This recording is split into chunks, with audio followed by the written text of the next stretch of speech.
In 1619, Virginia was a sparsely populated island which was struggling to make the colony profitable for humans, but the colonists were devastated by disease, death, and Native American attacks. So when a badly damaged Dutch ship arrived on their island, carrying 20 kidnapped Africans, the colony offered food and services to the Dutchman in exchange for the human cargo. The colonies had no model for human slavery, so the Africans joined the Europeans to serve them in their fields.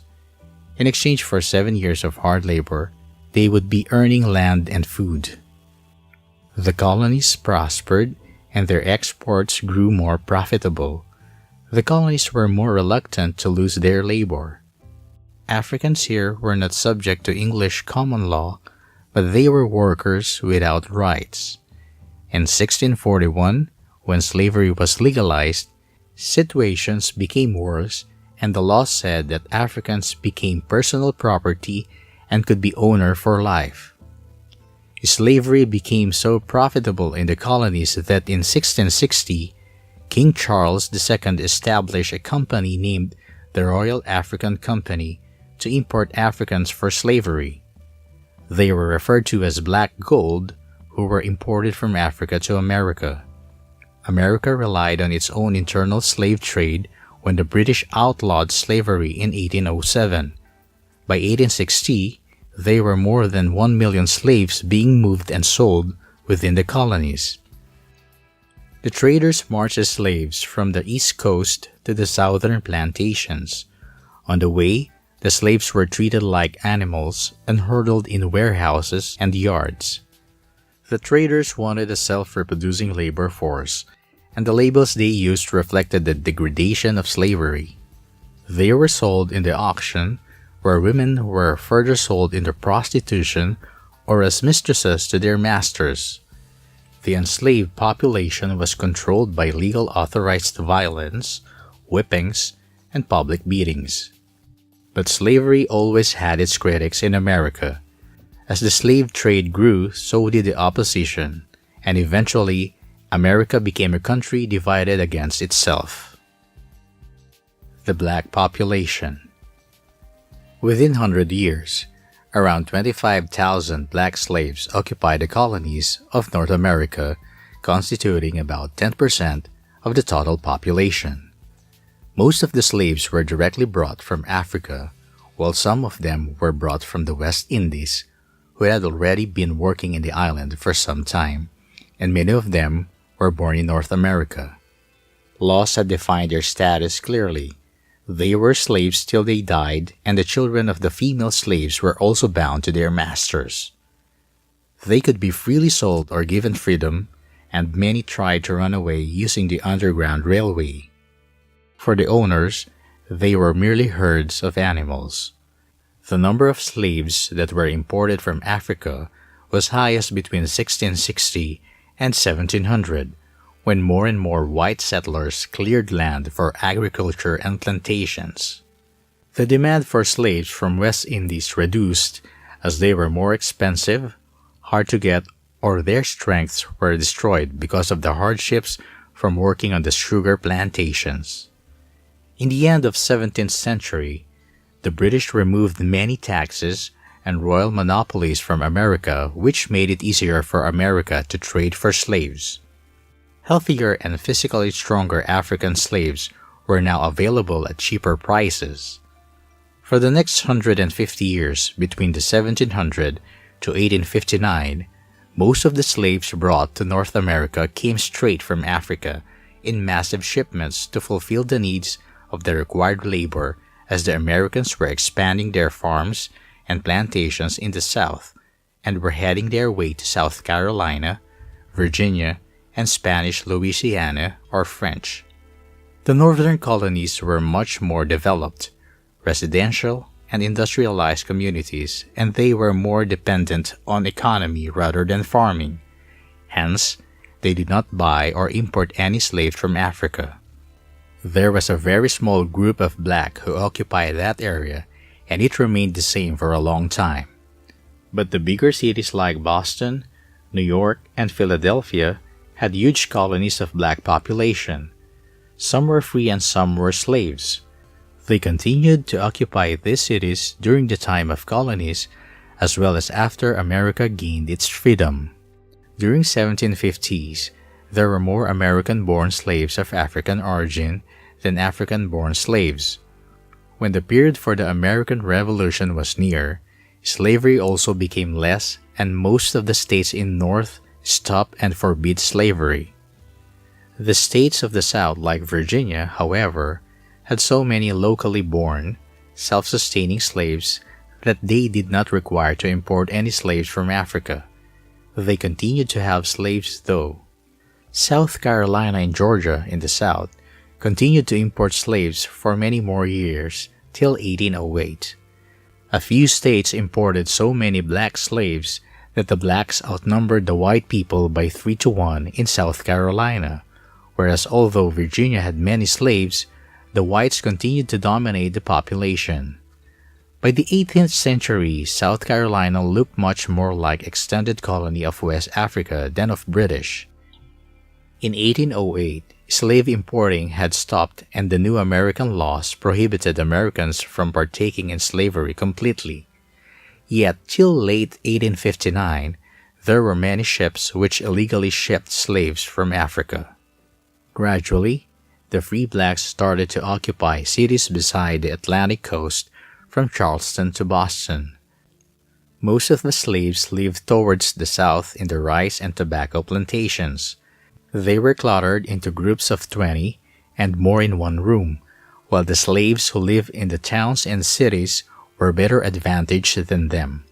The rich plantation holders had become dependent on the slaves that they deprived their own lower class of people by not employing or giving them work. Within a few years' association, slavery had become so deeply involved in the Southern economy that it later on divided America into two. The utmost dead slave insurgents was the Stono Uprising in South Carolina of September 1739. There were around 56,000 slaves in the colony who outstripped the white population 2:1. Over 150 slaves raised their voices against the whites. They seized ammunition and guns and killed 21 whites and moved towards Spanish Florida. The local soldiers, however, seized and killed most of the rebels. The imbalance in the statistical distribution of slaves in the North and South was one of the reasons which led to freedom of the blacks.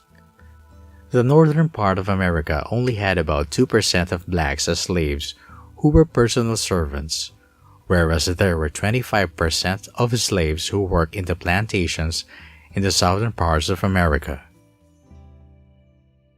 The Revolution in early America. The second half of the 18th century was a time of unrest for the people of the United States. In the middle of calls for respite from British rule, people pointed out the ostensible pretenses of slave owners who demanded independence. The Declaration of Independence was to become a platform for hominid privileges, and individual independence was written by Thomas Jefferson, who held over 200 slaves in captivity. There were other statesmen who enslaved many blacks as well. The Second Continental Congress did contemplate liberating slaves to interrupt British trade. They removed dialectal from the Declaration of Independence, which comprised the preferment of captivity among the felonies of King George III. There were many blacks who wrote petitions to end the slavery. One such black, Prince Hall, who was also the founder of Prince Hall Freemasonry, had given many petitions which the administration failed to recognize. This, however, did not discourage the blacks and many other free slaves from partaking in the American Revolution. One of the first free black who fought on behalf of the Americans and to be killed at the Boston Massacre was Crispus Attucks. Prince Hall and 5,000 other blacks fought with the Americans in their war for freedom against the British in the Continental Army at the battles of Concord, Lexington, and Bunker Hill. They fought to impress their white neighbors and for their own freedom. More than 25,000 slaves fled to join and fight with the British, and many escaped in the chaos of the war. George Washington, however, did not employ any blacks once he took command in 1775. Once the war was over, the Americans demanded back what was theirs. However, the British aided 4,000 African Americans to leave the country and select to go to Britain, Jamaica, and Nova Scotia instead of going back to slavery. It took more than 20 years after the American Revolution for the blacks to fight their own freedom. Many socialists raised their voices to help the slaves gain their freedom. Moravians and Quakers were two such people who convinced the slaveholders to release the enslaved families. Religion. The blacks started going to churches by the 1800s. The northern blacks had set up many churches, and in the south, they sat in the upper gallery. The main progress in the community was the establishment of a black church. In fact, it was the first communal institute to be set up. The black church was manifestation of togetherness and unique African American devoutness in response to discernment. The church was also a center for all the blacks in the neighborhood who could celebrate their African traditions without the interruption of white critics. The church was also the place where there was education. As the church was a segment of the society and sought to educate the people, they also helped in the freeing of the blacks who were still kept in captivity. Since the church was part of the community and wanted to provide education, they educated the freed and enslaved blacks. Looking for independence, certain blacks like Bishop Richard Allen started distinct black denominations. The Antebellum Period. In 1780, Pennsylvania became the first to take step towards the abolishment of slavery. Many events took place, and one such event was Haitian Revolution, which was a revolt so strong that it led to a free state of Haiti. Slave owners ran to the United States to save their lives from the massacre that happened in the South.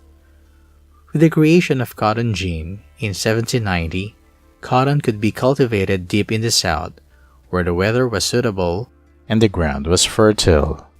The Industrial Revolution in England and Europe created large requirements for cotton and economical clothes, which lead to a heavy demand for slaves to work in the cotton plantations. Within years, the demand rose to 70%, and slaves were devastatingly focused in working on the plantations in the South and slowly moved west, and once the old field of cotton became infertile, they purchased new fields.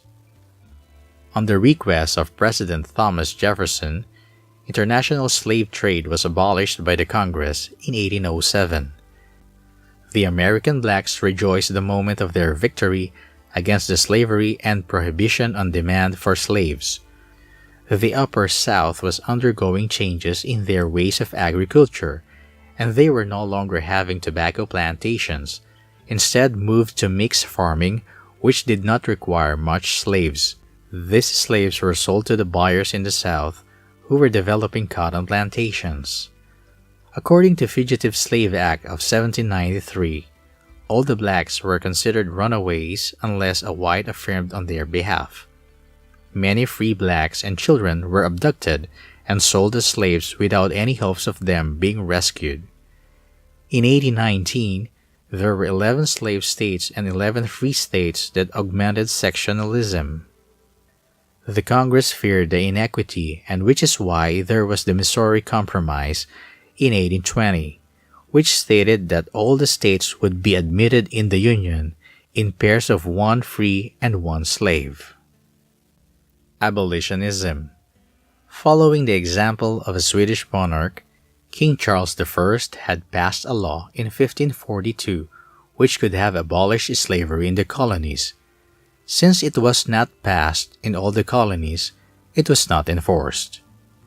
Later, in the 18th century, the Catholic Church took up the plea of Lourenco da Silva de Mendoca, formerly convicted the slave trade, which was confirmed fervently by Pope Gregory XVI in 1839. An abolitionist effort only began in the late 18th century when American and English Quakers began to query the ethics of captivity. There were many campaigns in the United States and Britain from 1840 to 1860 against slavery. According to Stamp, though abolitionists never argued that the physical treatment of slaves had any decisive bearing on the issue of the morality of slavery, their propaganda emphasized cruelties and atrocities for the purpose of winning converts. According to Blight, the authenticity of these reports about Southern atrocity is questionable. I know of no verification for them. The propaganda uses of such stories, though, were not lost on abolitionist editors such as Douglas. Kennicott debates the effectiveness of the black abolitionist who spoke in front of many local gatherings of the National Negro Conventions. Their arguments were based on slavery, opposing it on ethical, fiscal, and administrative grounds. Their participation in the campaigns were not only helpful in the abolitionist movement, but also was a proud moment for the community of the blacks. A book, Uncle Tom's Cabin by Harriet Beecher Stowe, published in 1852, changed the views of people of North about what they thought of slavery. The story was about a slave and brutalities faced by him in his daily life. It sold 100,000 copies in the first year that it published. Stowe was later invited to White House by Abraham Lincoln. The Black Community. There were more than 319,000 free blacks who roamed the cities of United States of America by 1830. Around half of them resided in the northern states. The blacks who settled in the cities tried to establish churches and communal orders which failed earlier but were the first steps to the fruition of their community. The early periods of antebellum created the black communities, which expanded to lay the foundations of the future of the African American. They tried to make homes and get jobs for themselves in the cities, and in the early 1800s, many blacks moved to the urban areas in search of jobs. There were many jobs which they could have done, but the owners of the industries denied employing black workers. They preferred the whites as they thought of them to be more educated and trustworthy. The blacks had to be satisfied with lesser paying and unskilled jobs like construction workers, grave and well diggers, stevedores, etc. The black women worked as domestic help for the white families. Many were teachers, nurses, seamstresses, cooks, midwives, washerwomen, and basket makers. Many cities had individual cooks, confectioners, seamstresses, and basket makers, and many other professionalists. There were many African Americans who prioritized in reuniting with their friends and families rather than having free lives. Revolutionary War and poverty made it difficult for them to make houses and forced them to move west. While some of the blacks struggled in poverty, many were able to progress in businesses which was provided to the black community. Discrimination meant that the blacks were not allowed in white businesses or would be ill-treated there. Blacks like James Forten made their own communities that were owned by the blacks like lawyers, doctors, or other businessmen, which laid the foundations of middle-class black society. Founded in 1830, the American Society of Free Persons of Color and Black Church helped the blacks to fight political problems united. After the establishment of black church in North, the free blacks established black churches in the South also. The free blacks in Virginia created many communities in Virginia and Richmond where they could work as artists and make their own business, while the others could own lands and farm in the frontier areas, which was far from the control of the whites. Since the black were restricted from going to public schools, the black communities organized school for their children. The first school was established in Philadelphia in 1795 by Richard Allen. 5 years later, a priest named Absalom Jones started a school for the youth of the black communities. The African Americans regarded education was the way to economic success, happiness, and self-improvement. Only the children of black middle class could study in this school. Haiti's effect. The 10-year revolt of the Haitian slaves from 1791 to 1801 fueled the abolitionists and the slaves for their freedom in the United States of America. An edition of Niles' Weekly Register stated that blacks in Haiti were in a better condition than the slaves in Jamaica, and many other positive things have been referred to in the paper American Emancipation. These opinions were famous with both the African American slaves and the abolitionists. Slaves assembled about these thoughts with revolts against their controllers, as well as innocent white onlookers during the Nat Turner Rebellion of 1831 and the Denmark-Vesey Conspiracy of 1822. Traders and plantation owners were also highly worried about the magnitudes that Haiti's rebellion would have on early America for diverse motives. American Civil War Emancipation. The biggest turn in the African American history was when President Abraham Lincoln issued the Emancipation Proclamation on January 1, 1863, which legally declared all the slaves in the Confederate areas free. When the plantation owners learned that the emancipation would put an end to their flourishing trade, they moved their slaves far where the Union Army couldn't locate them. However, by 1865 of June, the Union Army had in control the entire Confederacy and had freed all the slaves. Around 200,000 free blacks and earlier slaves were now in the Union Navy and the Army, which gave them the rights to complete citizenship. The wars left most of the black population dislocated, as many of them died with diseases and sickness. Reconstruction. The 1866 Civil Rights Act made all the blacks citizens of the U.S. In 1868, a 14th Amendment allowed rights of a full U.S. citizenship to the African Americans. An approved 15th Amendment of the 1870 gave the black males the right to vote. The Freedmen's Bureau was a U.S. federal government agency created in 1865 to help the freed slaves in the South through the Restoration period of the United States, which endeavored to alter the society in the previous Confederacy. When the Union won over the Confederacy, there was a time of Southern black development known as Reconstruction which followed. The position of the South changed completely as the states which were left out were being reconsidered into the Union. Many men from the South started voting and were elected for the post of sheriff and United States Congress. Alliances of black and white Republicans approved bills to start the first public school systems in most of the states in South, though adequate finance was hard to get. Blacks made their own towns, churches, and businesses.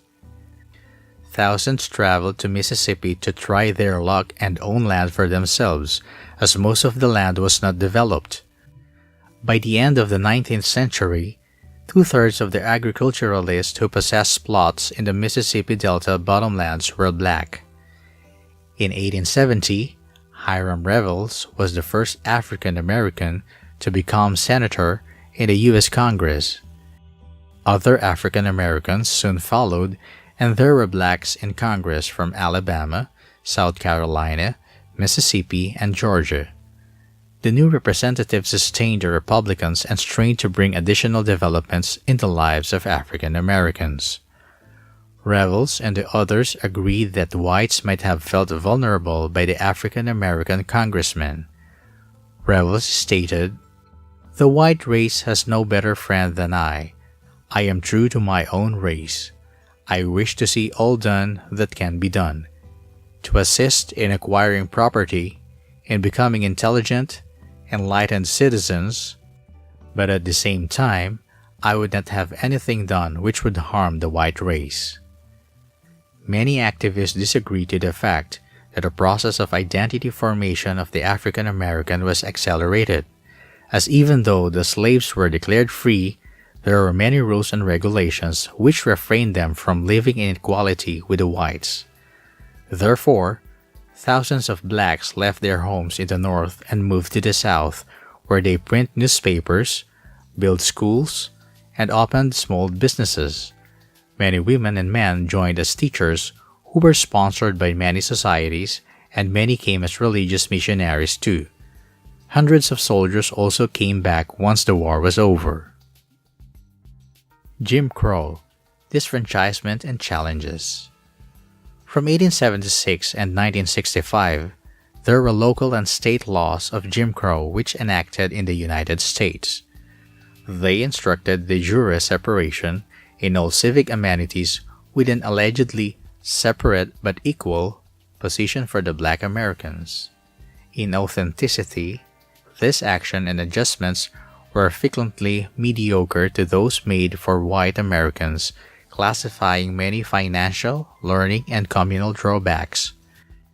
In the look of years of rising ferocity and terrorization engaged at blacks, as well as whites compassionate to their cause, the U.S. administration recoiled from its initiate to assure legitimate securities to the freed women and men. Because of national compromise when the elections were happening in 1877, President Rutherford B. Hayes had withdrawn the Union troops from the southern parts. The autonomous Southerners lost no time in their attempts of reversing the revolutionary advances of the Reconstruction. To decrease black voting and recuperate control of state governments, Republicans had used a mixture of vehemence, deception, and pressure since the voting of 1868. These methods were protuberant among soldier groups such as the Red Shirts and White League in Florida, Louisiana, and Mississippi before the elections of 1876. In South Carolina, for example, a historian projected 150 black deaths in the weeks prior to the election. Annihilation happened at Allenton and Hamburg. White paramilitary vehemence against African Americans is strengthened. Many blacks were afraid of this, and men like Benjamin Pap Singleton started talking about the breaking away from the South. This, though, ended in the 1879 to 1880 drive of the Exodusters who moved to Kansas. White Republicans first approved rules to make voter registration and elections more difficult. Most of the instructions operated devastatingly in contradiction of blacks, but several poor whites were also disfranchised. Multiracial alliances of populists and Republicans in many states succeeded in controlling governments in the 1880s and 1894, which made the populists more resolute to lessen voting by poorer classes.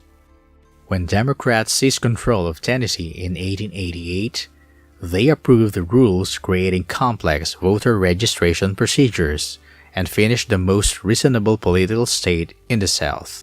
Voting by blacks in country areas and minor townships went down increasingly, and so did the voting by poor white Americans.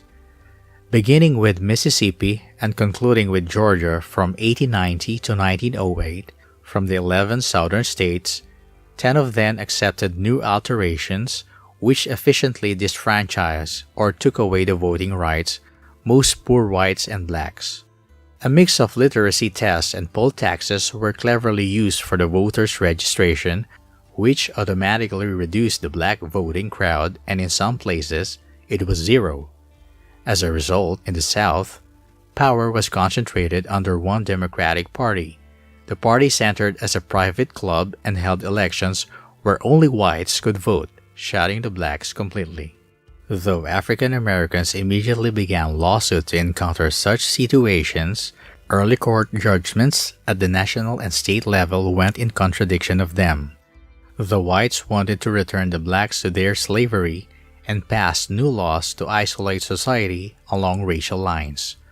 They cut their access to schools, restaurants, transportation, and many other civic amenities. The whites promoted the thought that blacks participating in the government were stopped because they were incompetent. Even though bondage had been eliminated, Most Southern blacks continued to struggle in crushing scarcity as agrarian, home, and unskilled workers for many years. Numerous became sharecroppers, their financial position altered somewhat by liberation. Racial terrorism. A clandestine society by the name Ku Klux Klan aimed on destroying the Republican Party in the South in 1865. They terrorized the black leaders by destroying their property, threatening them with murder, and even murdering them. They hid their identities by wearing disguises and masks. Their terror rose, and with the help of federal supports, the Klansmen and the society was destroyed in 1871. The society was silent for some time, as there was violence again after the dispute of Louisiana's state elections in 1872, which led to Coushatta and Colfax massacres in 1873 and 1874. Strains and gossips were in height in many fragments of the South. The rate of African American killed was much higher than European Americans. During the mid-1870s, paramilitary associations rose in the South as the white Democrats struggled a sturdier insurrection, were more absorbed and actual than the Klan in stimulating Republican governments, overpowering the black vote, and attaining political goals. Jim Crow was the cruelest upsurge among all the racial suppressions that America went through. The brutalism continued till 1940, when millions of African Americans were murdered, disfranchised, and tortured. According to records maintained in Tuskegee Institute, around 5,000 women, children, and men were assassinated in mob violence known as lynchings. However, according to journalist Ida B. Wells, the killings were around 20,000, as there were many lynchings which were not reported. There were less than 50 whites among the thousands of lynchers, and spectators who were accused and just 4 were condemned. Since the blacks were disfranchised, they were unable to participate in any political processes, local offices, or sit in juries. The blacks did not have the rights to keep arms under the Jim Crow laws, which made them vulnerable to the attacks of the lynchings. They continued to live in a state of terror and fretfulness. Civil rights. In order to take action against these suppressings, 28 well-known African American, along with W. E. B. Du Bois, secretly met in Ontario at Niagara Falls. There, they shaped a strategy calling for an end to racial discrimination, full public freedoms for African Americans, and acknowledgement of hominid comradeship. This meeting, which happened, was known as the Niagara Movement. In 1908, after the infamous Springfield, Illinois racial unrest, and in 1909, many whites joined this movement and shaped the National Association for the Advancement of Colored People, or NAACP. The NAACP used the law court arrangement to encourage parity. At the native level, African Americans accepted a do-it-yourself approach. They joined their capitals to generate self-governing community and official lives for themselves. They built banks, schools, welfare institutions, small businesses, churches, African American newspapers to attend to wants of their societies. The chief manager of local self-help and national organizations was an educator from Alabama, Booker T. Washington. Broad-minded campaigners were frequently worried with the condition of the blacks. Ray Stannard Banker was the first journalist to scrutinize America's racial division in his book Following the Color Line, an account of Negro citizenship in the American democracy. The Great Migration and Harlem Renaissance. Over 5 million African American in 1910 moved to the West, northern cities, and Midwest in order to get jobs, educate their children, escape political abhorrence and discernment, and to enjoy a rightful better life. New York saw many blacks who settled in masses. They witnessed a cultural movement known as the Harlem Renaissance in the 1920s. There were many writers like Nella Larsen, Richard Wright, Langston Hughes, Claude McKay, and Zora Neale were some of the writers who became famous during this era. Other artists who flourished with their works were Archibald Motley, Louis Mailey Jones, William H. Johnson, and Jacob Lawrence.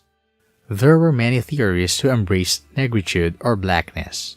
The south part of Chicago was a place for many trains for Arkansas, Louisiana, and Mississippi, which was declared the black capital of America, with many prosperous businesses, food, music, and art.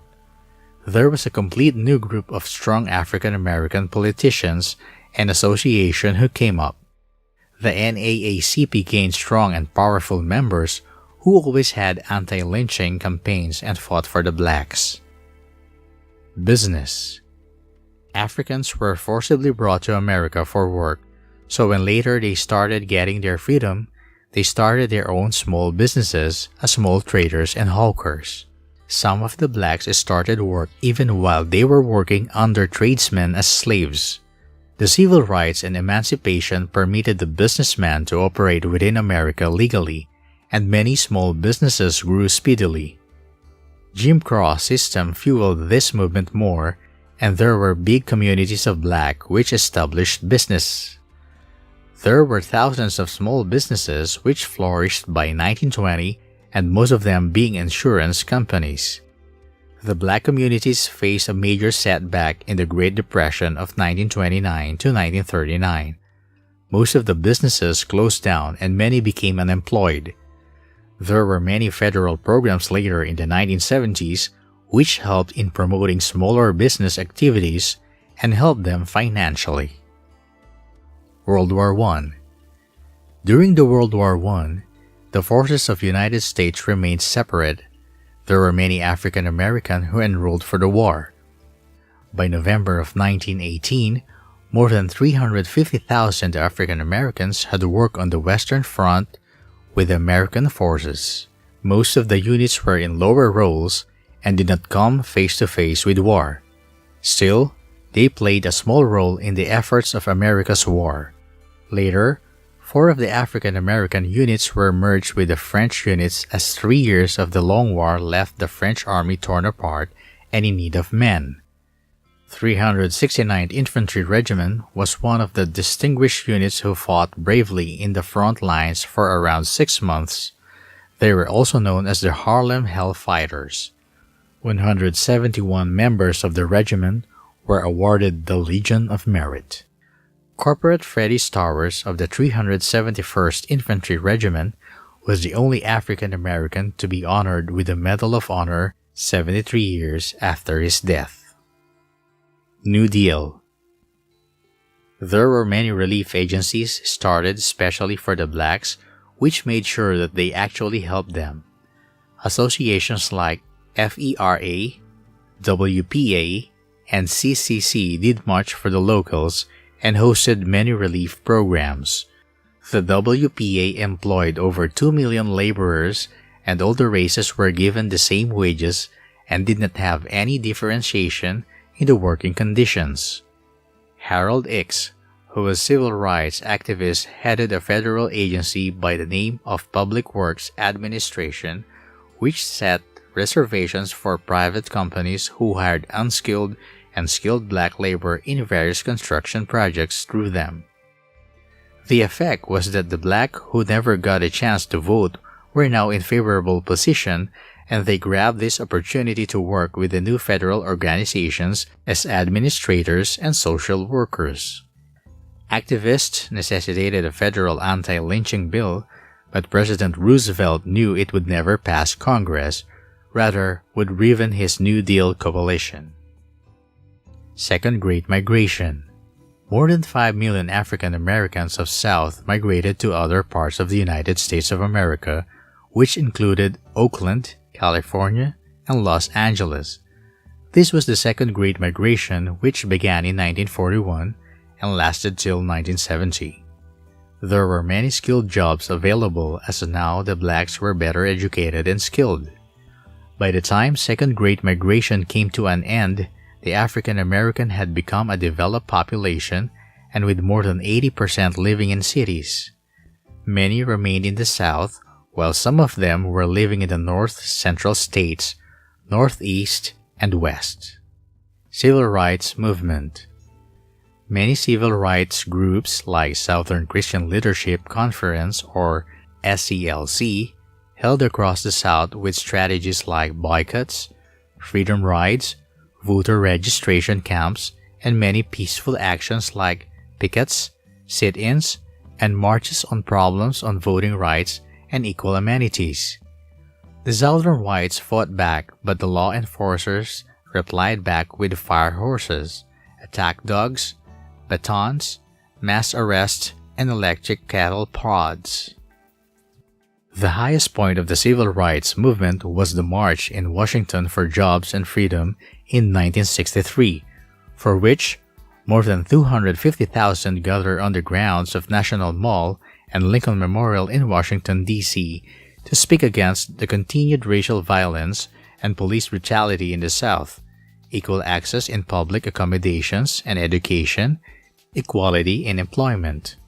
The main organizers of the march were known as Big Six of the civil rights movement: Baynard Rustin, James Farmer, Roy Watkins, Whitney Young Jr., John Lewis, and Martin Luther King Jr.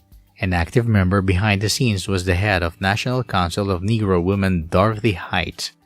It was during this memorable event that Dr. Martin Luther King Jr. gave his historic speech of "I Have a Dream" on the steps of Lincoln Memorial.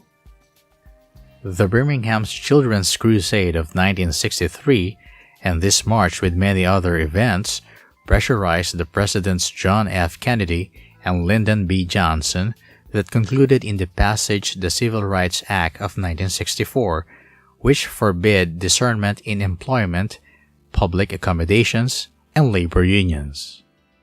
Frugally and administratively, the blacks in America have made many considerable strides in the history of African American. The financial development for blacks accomplishing the extravagances of prosperity has been sluggish. As per the Forbes richest lists, Oprah Winfrey was the richest African American of the 20th century and the world's only black billionaire in 2004, 2005, and 2006. Oprah is not only the black billionaire of the world, but she has also been on the list of Forbes 400 since 1995. The founder of BET, Bob Johnson, joined her later on in the list in 2001, 2002, and 2003, after which his ex-wife got some part of his wealth. However, he returned to the list in 2006, but could not make it to the list in the following year. The histrionic step forward was in the 2008 elections when Barack Obama was voted the President of the United States of America. Even with Hillary Clinton as his opponent, Obama won with huge numbers. Obama won the hearts of many as after the completion of his term, he won the 2012 elections once again to be re-elected as the President of America once again. He stood against Mitt Romney this time. While the long struggle lasted for years and many gave their lives to attain this freedom, the African American now enjoy equal rights and have a peaceful life of equality and brotherhood in the United States of America.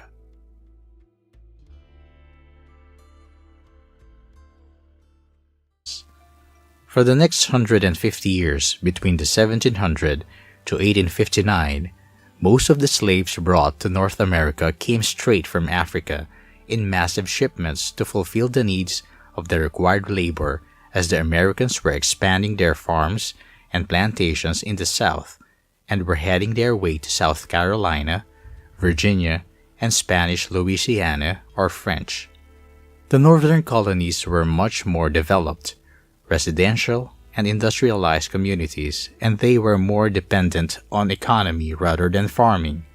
Hence, they did not buy or import any slaves from Africa.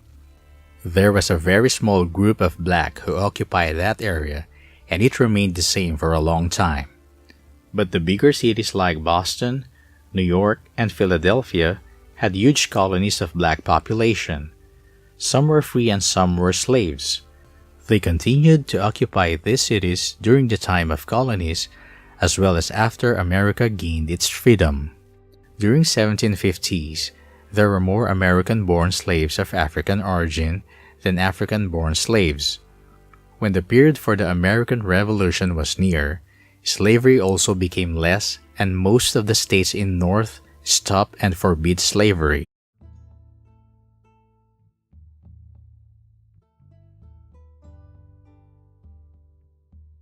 In 1619, Virginia was a sparsely populated island which was struggling to make the colony profitable for humans, but the colonies were devastated by disease, death, and Native American attacks.